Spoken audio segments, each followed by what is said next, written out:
사상 최악의 화재로 기록될 이번 강원도 산불, 그 잔불이 정치권의 가짜뉴스 공방으로 지금 번지고 있습니다.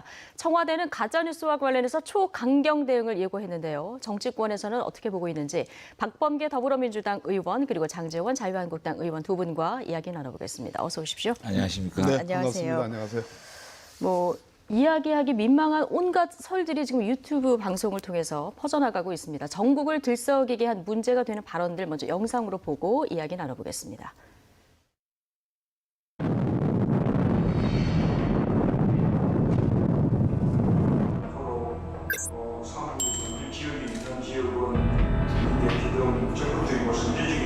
자, 23시에 BH에서 위기관리센터에서 회의를 해요. 23시 11분부터 0시 56분에 하는데 VIP가 왜 처음부터 여기 회의에 참석 안 했습니까? 벌써 9시 44분에 대응 3단계가 발생을 했잖아요. 왜 VIP가 0시 20분에 회의에 참석합니까? 술 취해 계셨어요? 술 취해 계셨어요? 술 취해 계셨어요?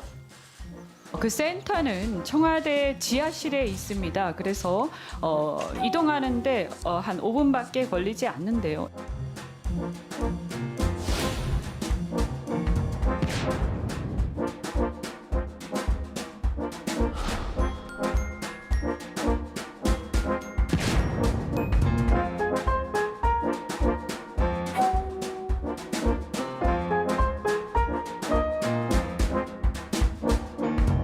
청와대 측에서는 대응할 가치가 없다 이렇게 얘기를 하는데요.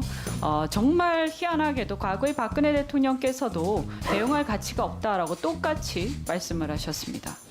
이게 도대체 우리 현 정부가 이 위기 대응 능력이 있느냐. 과거 얘기를 하고 싶지는 않지만 박근혜 대통령 7시간 초 단위로 알리라고 그렇게 난리를 치던 사람들이 그 당시 또 이게 나라냐 이러던 사람 외치던 사람들이 5시간 동안 대통령은 뭘 했나라는 질문들이 있었는데 그 순간 저는 박근혜 전 대통령이 7시간 동안 뭘 했지? 근본적인 차이가 하나 있죠. 하나는 대응 실패, 하나는 대응 성공이라는.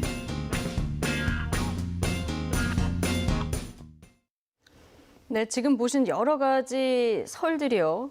보니까 신문의 날 행사에 대통령이 참석해서 건배하는 사진 이 한 장에서 지금 시작이 돼서 온갖 얘기들이 지금 퍼져나가고 있는 이런 상황입니다. 일단 박범계 의원님 어떻게 보십니까? 청와대 대변인, 부대변인께서 논평을 했듯이 저는 그 신의 소리라는 유튜버 또 진성호 전 한나라당 의원이 했던 그 망발에 대해서 초강력 법적 대응을 해야 되고 네. 지금 대통령께서 진짜 우리나라의 국가 안보와 관련해서 미국에 가서 트럼프 대통령과의 정상회담을 눈앞에 두고 있는데 국내에서 도와주지는 못할 망정 이러한 막말을 했다는 것은 아주 강력하게 대처를 하고 아주 신속하게 수사를 해야 된다. 예, 당 차원에서도 그 고발을 검토하고 있습니다. 당연히 그렇게 해야 될 거고요. 예. 이 문제가 사실은 자유한국당과 직접적인 관계는 없습니다만은 예. 전체적인 산불, 이번 산불은 과거 같은 지역에서 벌어졌던 산불 대응 진화와 비교해서 30시간 이상 걸렸는데 이번에는 13시간으로 단축했습니다. 문재인 대통령의 지지율이 오늘 아침에 49.9%로 6.5%가 올랐어요. 그 무슨 얘기냐면 국가 재난에 대해서 우리 정부가 정말 잘 대응을 했다. 신속하고도 종합적이고 체계적으로 잘했다라는 국민적 평가거든요. 그럼에도 불구하고 나경원 원내대표께서부터 시작해가지고 그 정의용 안보실장을 잡아놨고 상황 파악도 제대로 안 됐고 그 뒤에 김문수 전 지사가 뭐라 했습니까? 산불 정부라고 촛불 정부를 비아냥거렸고 그런 연속선상에서 나온 발언의 과정이거든요. 이 진성호 전 의원과 신의 한수에 저는 이런 점에서 자유한국당이 우리 장 의원님은 안 그러실 겁니다. 왜 혁신이 필요하고 쇄신이 필요한가에 대한 근본적인 자성, 국민의 눈높이에 입각한 자성이 필요할 때다 이렇게 생각합니다. 예. 근데 이런 발언들이 유튜버들만 한 게 아니라 어제 행안위에서 또 비슷한 의혹을 제기하신 분들이 계셨어요. 조원진 의원 대통령 술 취했느냐 이런 발언도 좀 논란이 되고 있고 한국당 안상수 의원 같은 경우는 대통령이 화재 발생했을 때 회의에 너무 늦게 참석했다 이런 또 문제를 제기를 했거든요. 어떻게 보십니까? 원칙적으로 우리 박범계 의원님 말씀에서 동의를 하고요. 예.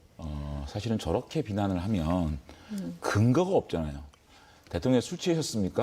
그러니까 술 취했는지 근거가 있게 발언을 해야 되는데 예. 근거가 없는 발언이기 때문에 오히려 대통령을 비판하는 데 있어서 역효과가 날 거라고 생각이 들어요. 저거는 대통령한테 포인트를 주는 야당의 언행이거든요. 네. 그래서 저는 뭐 철저하게 우리 박봉계 의원님 말씀에 동의를 하고 다만 안상수 의원께서 말씀하신 거는 대통령께서 위기관리대응센터에 회의가 진행되는 과정에 나오셨거든요. 그런 게 대해서 대통령께서 상황, 산불의 상황에 대해서 실시간으로 잘 보고를 받고 있었는지에 대해서 정부에서 청와대에서 말씀을 하면 해결될 문제라고 생각합니다. 예. 어쨌든 국회의원은 면책 특권이 있기 때문에 오히려 더 발언에 신중해야 되지 않을까 싶긴 한데요. 청와대도 아까 말씀하신 대로 강력 대응하겠다고 민주당 차원에서도 좀 대응 검토하겠다 하셨는데 뭐 일부 정치인들이 이 면책 특권에 기대서 조금 이런 발언들을 좀 악용하고 있는 것이 아니냐 이런 지적도 나오거든요. 어떻게 보십니까? 국회의원 특권은 이제 헌법상의 특권이 두 예. 가지가 있죠. 불체포 특권하고 면책 특권이 있는데 불체포 특권에 대한 개선의 목소리는 여야 간에 국회의원들이 상당한 공감대가 있습니다. 저는 예. 개헌이 된다면 불체포 특권을 없애자는 쪽의 그런 찬성 의견인데요.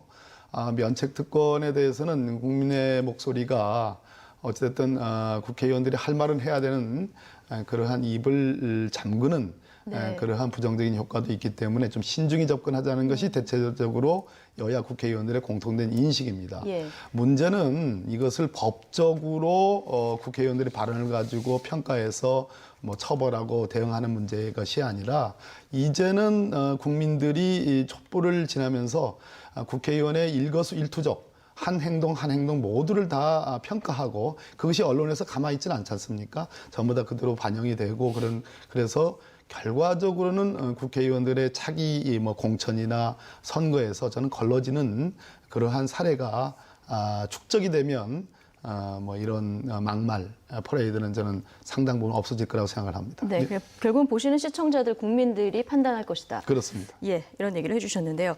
자, 이거는 뭐 가짜뉴스는 아니고 지금 민주당과 한국당 사이 공방인데요. 산불 원인을 두고 지금 여러 가지 얘기가 나오고 있습니다. 한국당에서는 이번 산불이 문재인 정부의 탈원전 정책 때문이다. 이 얘기가 곳곳에서 지금 나오고 있는데, 누가 그러셨어요? 오, 여기 많이 하셨습니다. 저희 그래요? 정용기 정책위 의장도 하셨고요. 그리고 제가- 원내대표도 비슷한 발언을 하신 것 같은데요. 나경원 대표께서 그런 말 하셨어요?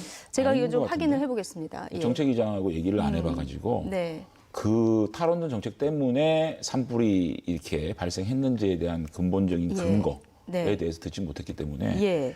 이 발언에 대해서는 다 동의가 안 됩니다. 그러니까 한전 예산이 삭감이 됐기 때문에 여러 가지 그거는 시설 그거는 유지 좀- 비용이 삭감이 돼서 결국 이렇게 인재로 이어졌다. 이런 아니, 그러니까 예컨대 주장이었거든요. 그러한 예. 것들이 한전 예산이 삭감되고 예. 그거를 통해서 여기 보면은 전신주 예산을 대폭 삭감하면서 예. 산불가 연계됐다라는 입증을 할 수 있는 근거를 제시하면서 말을 했으면 좋지 네. 않았나 싶은데 저로서는 이 문제에 대해서 제가 아. 뭐 특별한 상식이 없습니다. 예, 알겠습니다. 박범계 정책위 의원님. 의장이기 때문에 적어도 자유한국당은 우리 해방 이후에 정부가 수립된 이후에 가장 오랫동안 집권했던 책임 있는 정치 세력입니다.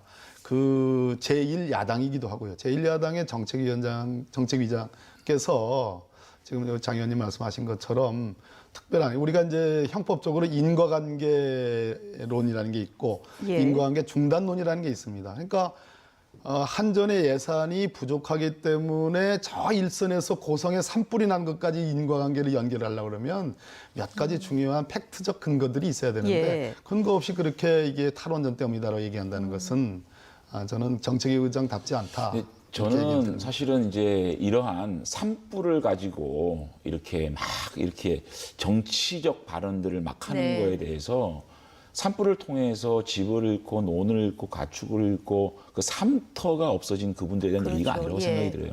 이 문제는 여야 없이 정말 그 최선을 다해서 이제 지금 사후 대책을 어떻게 할 것이냐, 이분들을 어떻게 다시 한번 제대로 살 수 있도록 도와줄 것이냐에 대한 논의를 하고 네. 그 다음에 정확한 산불 원인에 대해서는 국회 좀 그 따져볼 이후에, 필요가 예. 있는데 우리 황교안 대표께서도 산불 문제에 대해서는 극도로 좀 말을 아끼고 조심하라는 얘기를 하셨기 때문에 네. 한국당의 기조는 그런 걸로 알고 있습니다. 예, 언행에 특별히 조심해라. 그렇습니다. 예, 이런 그 문제는 얘기를 얘기가 아니죠. 예.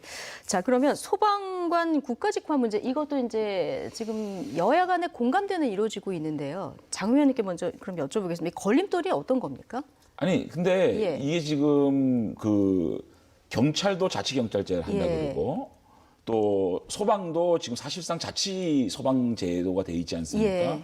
그럼에도 불구하고 지금 우리 소방 공무원들이 너무 고생을 하시고 그분들이 각 지자체의 어떤 그런 재정 상황에 따라서 처우가 조금씩 다른 부분이 있거든요. 그리고 그분들이 가장 원하는 것이 국가직이기 때문에 예. 저는 시스템은 그대로 운영하되 그분들에 대한 지위, 교원같이 교원도 국가직이지만 실제로 교육 자치가 되고 있지 않습니까? 예. 소방 공무원도 국가직으로 하되 시스템 운영은 지방자치제에서 할 수 있는 예. 그런 방향으로 간다 그러면 저는 동의할 수 있다고 예, 생각합니다. 뭔가 좀 지혜를 모아볼 수 있다. 근데 이제 야권에서는 정부 여당 내에서도 좀 의견 일치가 안 되는 부분이 있다. 실제로 박원순 시장 같은 경우는 이게 지방 분권에 역행한다 이런 얘기도 하신 적이 있어서요. 지금 어떤 문제가 있냐면요. 예. 지방으로 가면 이제 소방청이 지금 독립이 됐지 않습니까? 과거 박근혜 정부 때 원래 독립되어 있는 것을 안행부 산하로 넣으면서 여러 가지 문제가 생겼고 이번에 소방청이 이제 문재인 정부 들어와서 독립이 되면서 말 그대로 전국에 1000대에 가까운 소방차가 순식간에 예. 고성 산불의 대책을 위해서 집중을 할 수 있었던 가장 큰 동력이고 그것이 조기 진화의 가장 큰 힘이었습니다. 그런데 뭐가 문제냐고 하니 지방에 가면 소방본부장은 국가직 즉 중앙정부가 임명을 하고 그 이하의 소방 공무원들은 다 지방직으로 되어 있어요. 예. 그래서 이원화가 되어 있어가지고 이것이 좀 서로 간에 안 맞는 측면이 있고요. 두 번째, 지방직 이꼬르 처우 개선이나 어떤 그 시설에 원활한 어떤 투자 이것은 아닌 겁니다. 근데 지방직으로 하다 보니까 많은 사람들이 정부 예산이 효율적으로 잘 집중적으로 투자되지 않고 처우 개선이 잘 안 되고 있다라는 그런 현실을 지적하고 있고 예. 그 점이 사실 맞는 측면도 없잖아 있어요. 예. 그래서 이번에 말 그대로 우리 소방 공무원들은 국민들이 평가할 때 가장 인식이 좋고 정말 열심히 국가와 우리 국민들을 위해서 열심히 일하는 직업군으로 평가되지 않습니까? 예. 그래서 지방직으로 있으면서 투자와 처우 개선이 정말 원활하게 된다면은 큰 문제가 되지 않을 겁니다. 그러나 그렇지 않기 때문에 정말 국민적 성원과 박수를 받는 소방직을 국가직으로 해서 국민들의 80%가 지금 찬성하거든요. 그렇게 해서라도 처우 개선을 좀 하는 것이 마땅하다는 생각이 듭니다. 예, 이 부분은 뭐 한국당, 민주당 공감대가 어느 정도 형성이 돼 있기 때문에 처우 개선이라든가 뭐 효율적인 그 화재 그런데 진압 자유한국당 이런 부분, 우리 장 의원님은 적극적인 의지를 갖고 계시는데 예. 뭐 예결이 간사시기도 해요. 근데 자유한국당 일부 의원님들은 대놓고 반대하는 의견들도 계십니다. 그렇군요. 근데 뭐 장제원 의원님 얘기 들어보면은 뭔가 합의점 좀 찾을 수 아니 있지 제가 않을까. 행안 예. 의원을 제가 재선을 하면서 4년을 했어요. 그렇기 때문에 소방 공무원들의 그 어떤 꼭 그 자신들이 원하는 것들을 너무 잘 알고 있고 예. 다만 좀 제가 지적하고 싶은 거는 이 소방 공무원들의 그 인력을 좀 재배치할 필요가 있는 겁니다. 예. 왜냐하면 너무 넓은데도 불구하고 인구수 때문에 소방대원이 굉장히 작은 경우가 있고요. 또 면적은 대단히 좁은데 인구수가 밀집되어 있기 때문에 소방대원이 많은 경우가 있거든요. 이런 것들을 포괄적으로 한번 전수조사를 해가지고 인력을 원활하게 쓸 수 있는 재배치 아울러서 해야 되고요. 그리고 예. 소방교부금이 담배세 인상으로 통해서 내려가지 않습니까? 그런 것들을 좀 더 처우 개선에 쓰고 지금은 인프라 개선밖에 못 씁니다. 그런 예. 것들을. 그래서 각 지자체마다 자신들이 필요한 그 어떤 처우 개선 이런 걸 쓸 수 있도록 그렇게 좀 제도 개선도 아울러서 우리 소방공무원들의 국가직화 이런 게 필요하다고 생각합니다. 예. 자, 국가의 책임이 어디까지인가? 자, 한진그룹 조양호 회장이 별세를 하는 안타까운 소식을 저희가 전해드렸었는데요. 지금 보수 진영에서 직간접적으로 문재인 정부의 책임을 묻는 이런 목소리도 나오고 있습니다. 민주당은 정치 공세다 이런 입장인데요. 함께 들어보시겠습니다. 문재인 정권 하의 기업의 순환사 익히 잘 아실 겁니다. 급기야 국민의 노후 자금을 앞세워 경영권까지 박탈했습니다.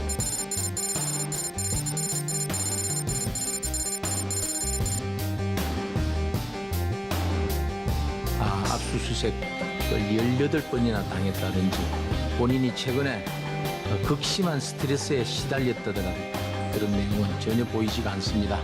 1심 유죄 판결이 나기도 전에 카메라 세례를 받게 하는 이 포토라인에 세우는 거 중세 마녀 재판 형태와 다를 게 없다.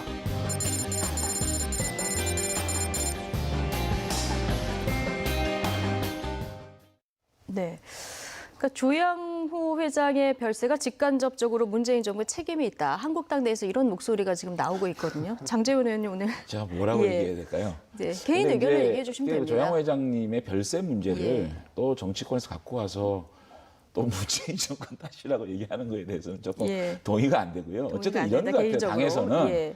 문재인 정부가 너무 기업을 옥죄고 있고 또 사실상 이번에 한진그룹의 조양호 회장님 같은 경우에는 스튜어디스 코드 때문에 예. 경영권을 박탈당하지 않았습니까? 그러니까 국민연금의 그 이후에, 주주권 행사가 좀 과도하다 그 이렇게 보시는 이후에 겁니까? 예. 굉장히 심리적 압박을 또 느꼈다. 이제 그런 것들을 강조하기 위해서 말씀을 하셨는데 예. 사실은 저는 좀 스튜어디스 코드는 조금 지금 현재의 바로 실시하는 문제가 좀 있다. 네. 저는 근본적으로 취재는 동의를 하지만 첫째는 국민연금의 인사 문제, 이사장이 예. 전문성이 있는 분이 아니고 정치적 낙하산이 대부분이었고요. 지금도 김성주 전 국회의원이 영공단 이사장을 맡고 있는 그런 인사가 정치적으로 완전히 단절된 객관적인 전문가가 영입됐을 때 가능한 것이고 두 번째는 이 기업의 5% 이상의 지분을 갖고 있는 게 200개 회사고요. 10% 이상을 97개를 가지고 있습니다. 예. 그러니까 이 국민연금은 이 수익을 담보하기 위해서는 다변화시켜야 돼요. 투자를. 그래서 예. 5% 이하로 한 기업에 대한 5% 이하의 주식을 가지고 있는 요런 그런 독소 조항들이 좀 없어졌을 때 스튜어디스 코드를 좀 우리가 실행하는 게 맞지. 지금은 예. 조금 과한 정치적 어떤 개입이라든지 이런 게 가능하기 때문에 예. 그런 신중할 필요가 있다는 그러니까 말씀. 스튜어디십 코드 취지는 좋은데 이게 지금 기업 현 상황을 감안했을 때 그렇죠. 시기상조다 이런 얘기신데요.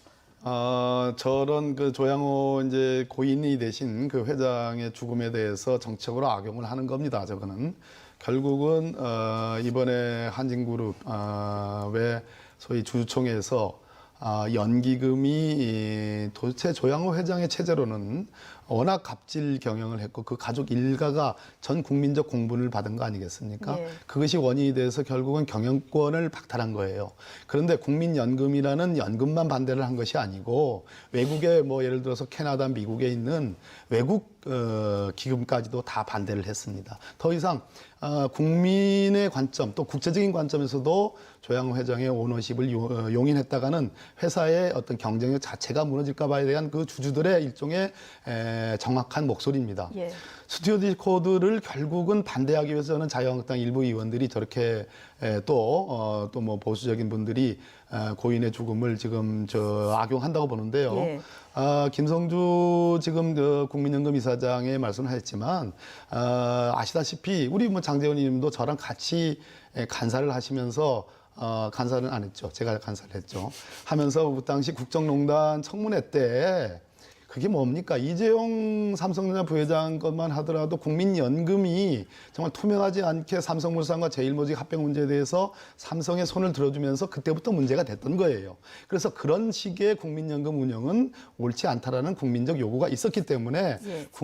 실질적인 주주인 국민들의 위임을 받아서 수타자 어떤 책임전문위원회라는 그 국민연금 안에 투명하고 객관적인 그 전문위원회가 있습니다. 거기서 의논을 해가지고 결정하는 겁니다. 과거에는 그 당시 그 두 기업의 합병과 관련해서는 지금 그 양반 지금 뭐 구속 기소돼 가지고 재판 받았지 않습니까? 자기 마음대로 정권의 대통령의 압력을 받아 가지고 그때 그 합병을 찬성했던 예. 그런 것과 이번에 스튜어디스 코드는 다른 것이다. 결국 이런 막말 퍼레이드는 스튜어디스 코드를 기업에 적용하지 않기 위해서 저는 그렇게 악용하는 것이다. 예. 아니, 근데 잠깐 동의를 하는데요. 국민연금이 한 주요 대기업의 지분을 10% 이상 가지고 있는 거는 굉장히 과한 거예요. 그러면 오히려 이거를 주주들의 의사를 반영하는 게 아니라 정부가 주요 대기업의 인사를 전행할 수 있는 그런 요소가 생기는 거거든요. 예. 그렇기 때문에 지금 가장 중요한 거는 주요 대기업, 주요 기업들의 지분율을 5% 이하로 내려놓고 그래야지만 이 일반적인 주주들의 의사가 국민연금을 통해서 이런 스튜어디스 코드를 통해서 반영될 수 있는 거지. 예, 사실상 정부의 지분이 그렇죠. 너무 과하다. 정부의 지분이 예. 너무 큰 좀 비정상적인 부분이 있거든요. 예. 그런 것들을 좀 일단 안전장치를 마련하고 뭐 김성주 뭐 이사장께서 보사위에서 열심히 일한 건 인정을 하는데 그럼에도 불구하고 민주통합당 국회의원을 지냈거든요. 그런 것들에 대한 의구심이 있기 때문에 그런 것마저도 이제 국민연금은 정말 전문가로 지휘를 맡기고 예. 또 그러한 그 안전적인 제도적 장치가 됐을 때 스토시 코드가 정말로 빛을 발할 것이다. 저는 이렇게 생각합니다. 네, 자, 이 문제는 여기까지 듣고요. 지금 여야 공방이 가장 뜨겁게 이루어지는 부분을 저희가 마지막 주제로 뺐는데요. 이 부분 관련해서 지금부터 이야기 나눠보겠습니다. 임명강행 후폭풍이 지금 가라앉지 않고 있습니다. 어제에 이어서 국회 법사위에서는 헌법재판관 후보자 인사청문회가 지금 열리고 있습니다. 야당 의원들 사이에서는 인사청문회 뭐하러 하냐 이런 무용론까지 나오고 있는데요. 한국당 어제 청와대 앞에서 긴급 의총도 열었습니다. 이 모습까지 차윤주 앵커가 정리해드립니다. 박영선, 김현철 장관 임명에 대한 야당의 반발이 계속되고 있습니다. 자유한국당 어제는 청와대 앞에서 긴급 의원총회까지 열었는데요. 민주당은 한국당이 있어야 할 곳은 청와대가 아니라 국회라고 비판했습니다. 이게 청와대냐? 조국 수석의 경질은 물론 이렇게 오만하고 불통하고 그리고 야당을 무시하는 청와대 전면 개편해 주십시오. 국민을 무시하는 문재인 정권 반드시 바로 잡겠습니다. 싸우자! 우리는 이긴다! 한국당은 가야 할 곳은 청와대 앞이 아닙니다. 국회의사당에서 일을 해야 합니다. 정쟁의 불똥은 국회 법사위에 문형배 헌법재판관 후보자 인사청문회로 옮겨붙었습니다. 여야 설전이 벌어지면서 1시간 만에 정회되기도 했는데요. 현장 상황 들어보시겠습니다. 청와대와 여당의 유감 표명과 재발 방지가 선행되지 않고서는 청문회가 진행돼서는 안 된다고. 이런 인사청문회 저희들이 과연 해야 되느냐. 이게 국민을 상대로 독선과 오만을 부리는 것이다. 여기서 문영배 후보자에 대한 어떤 의혹이 나와도 대통령은 임명하실 겁니다. 문영배 헌법재판관님 축하드립니다.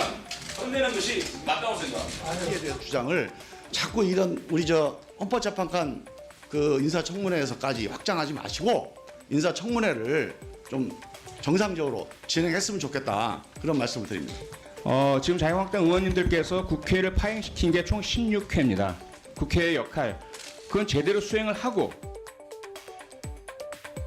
이렇게 이른바 청문회 무용론을 두고 후보는 뒷전, 여야의 전면전이 벌어지는 청문회 모습이 펼쳐졌는데요. 정쟁 속으로 빠져든 국회, 어떻게 해법을 찾아야 할까요?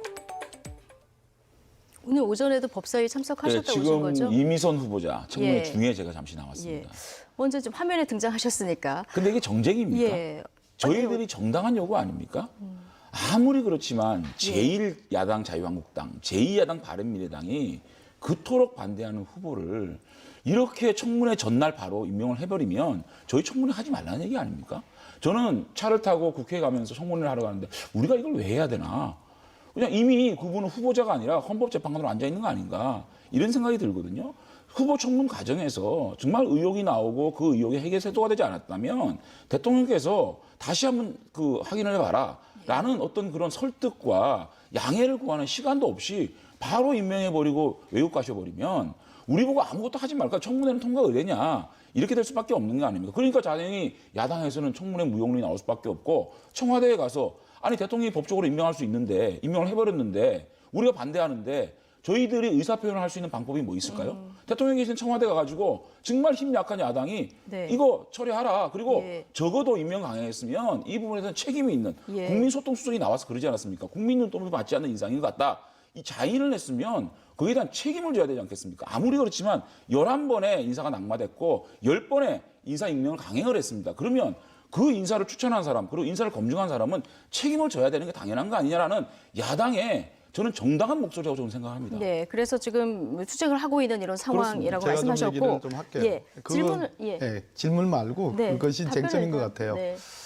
자, 어제도 이제 이걸로 우리 장제원 의원님하고 한판 했는데 그럼에도 불구하고 현행 인사청문회제도는 의미가 있는 거예요. 예. 왜 그러냐면 두 분이 낙마가 됐어요. 네. 국토부 장관과 이제 정보통신부 장관 후보가 낙마가 됐죠. 7분 중에 2분. 그러면 웬만큼 한 겁니다. 또 국민의 눈높이에 봤을 때 이거 청문회 하나만 하나 그게 아니지 않습니까? 청문회를 했기 때문에 7분 중에 2분이 낙마가 된 거 아니겠어요? 그런데 우리나라 국회 청문회 제도는 대통령의 인사권과 국민의 눈높이라는 국회의 검증이라는 두 가지 제도가 잘 조화가 된 겁니다. 예를 들어서 국무총리라든지 대법원장이라든지 헌법재판소장 이런 분들은 국회의 동의 없이는, 즉 야당의 동의 없이는 통과될 수가 없어요. 임명할 수가 없어요. 네, 야당 동의 없이 예. 통과될 수가 없는 거죠. 그러나 정해져 국무위원들, 있고. 예. 장관은 국회의 동의를 필요로 하지 않습니다. 그럼에도 예. 불구하고 청문회를 합니다. 왜?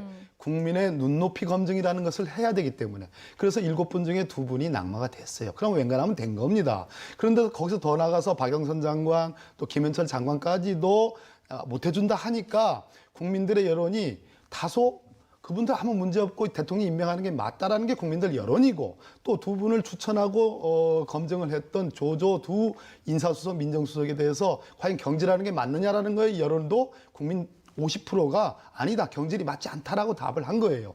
그렇다면은 자유한국당이 이 정도면 웬간하면 못 이기는 채 하고 넘어가셔야 되는데 자꾸 이렇게 제가 보기에는 어거지를 쓰니까 대통령 지지율도 49.9%로 대폭 늘어났어요. 올랐어요. 자, 그런 측면에서 이 정도면 어느 정도 국민들이 납득할 만큼 조치를 취한 것이다 하고 한 발 물러서고 이제는 국회로 돌아오셔가지고 건설적인 논의를 하는 게 좀 맞다, 이렇게 보는 거죠. 박영선, 김현철 후보자 임명까지는 어거지다 이런 얘기를 하셨는데요. 어거지가 아니고요.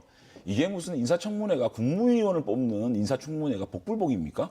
7명 쫙 깔아놓고 7명 중에 가장 나쁜 사람 2사람 낙마시키고 그 다음 나쁜 사람 살려야 된다?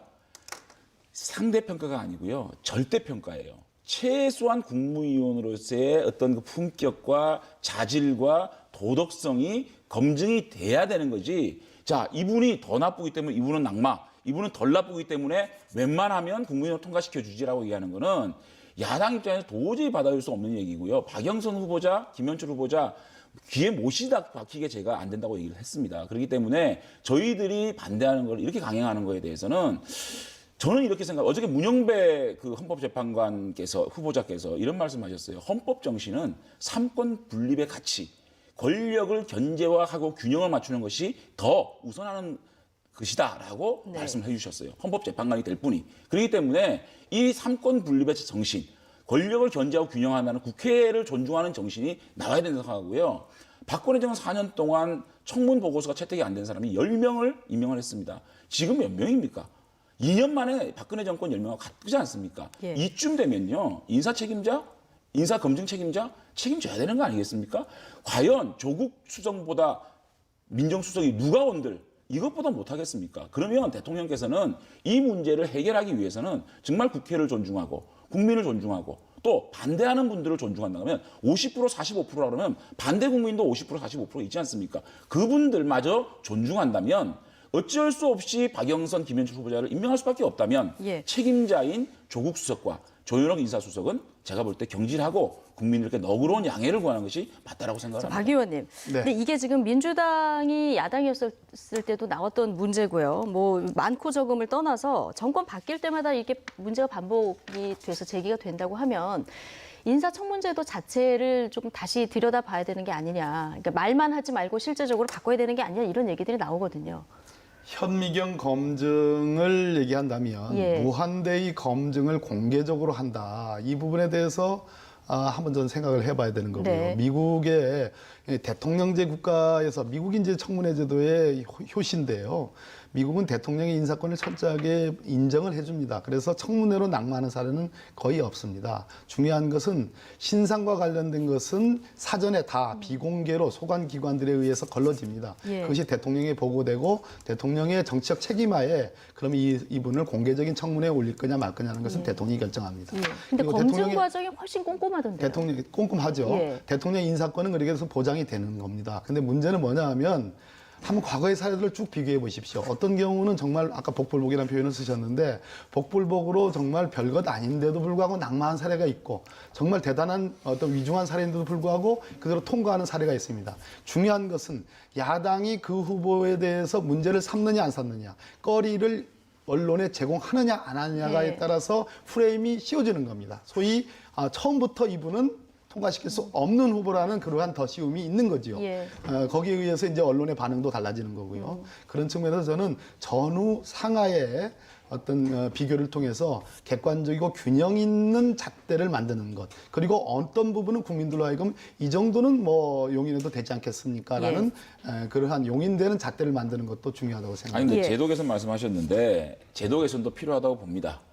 그 민주당이 여당일 때 국회에서 청문회가 채택이 안 되면 대통령께서는 임명할 수 없는 그런 것들을 수용해 주면 좋겠고요. 그리고 방금 말씀하신 개인적인 신상 문제는 비공개로 해서 할 수 있는 거 하게 되겠지만 가장 지금 중요한 거는요. 예. 현실적인 문제는 민정수석실의 검증 능력을 향상시켜야 됩니다. 지금 문영재 후보자 같은 경우에 제가 여쭤봤어요. 이 가장 큰 문제, 사법부 내에서 고위공직자가 될 분들의 가장 지금 검증해야 될 사안이 어떤 거냐. 제가 볼 때는 양승태 대법원장의 사법농단 관련된 검증을 했느냐 안 했느냐 가장 중요한 건데 그거에 대한 아무 질문을 안 했다는 겁니다. 부산지방가정법원장 시절에 운영비를 현금으로 받은 그러한 사실이 있는 분이거든요. 그럼 그거에 대해서는 최소한 민정시에서 물어봐야 되는데 그런 건 물어보지도 않았다는 겁니다. 자, 오늘 이미선 후보자 같은 경우에도 이렇게 주식으로요. 주식의 신입니다. 400%, 500% 주식을 지금 뻥튀기 했거든요. 뻥튀기는 아니고요. 그러니까 그거를 증식을 했거든요. 네. 자, 이런 분에 대해서 과연 민정수석실에는 과연 이 재산 증식에 대해서 검증을 했느냐. 또 재판하는 기업의 주식을 가지고 있었거든요. 이런 것들을 검증을 했느냐라고 예. 민정수석실을 여쭤보고 싶은 거예요. 지금 가장 중요한 거는 민정실에서 그 검증 능력을 향상시키는 거. 그게 더 중요하다고 봅니다. 주식거래 관련해서 이건 중요한 부분이 현재 진행되는 부분이기 때문에 주식거래와 관련해서 아마 이렇게 봐야 될 겁니다. 전체 재산 중에 주식거래가 많다. 주식이 절대 다수를 차지하고 있다는 것 자체가 저는 도덕적 비난의 대상이 돼서는 안 된다고 생각합니다. 자본주의 시장 경제 질서를 누구 봐도 자유한국당이 옹호하는 그런 정치 세력이기 때문에 문제는 두 분 다 한 분은 판사로 계셨다가 지금 이제 변호사로 계시고 한 분은 현직 판사이기 때문에 헌법재판관 후보자에 오른 겁니다. 문제는 재판에 영향을 미쳤느냐입니다. 제가 오늘 아침에도 통화를 했는데요. 네. 절대 그렇지 않다라는 부분을 제가 소명을 받았습니다. 예. 두 번째, 내부자 정보를 활용했느냐, 이 역시 그렇지 않다라는 얘기를 들었습니다.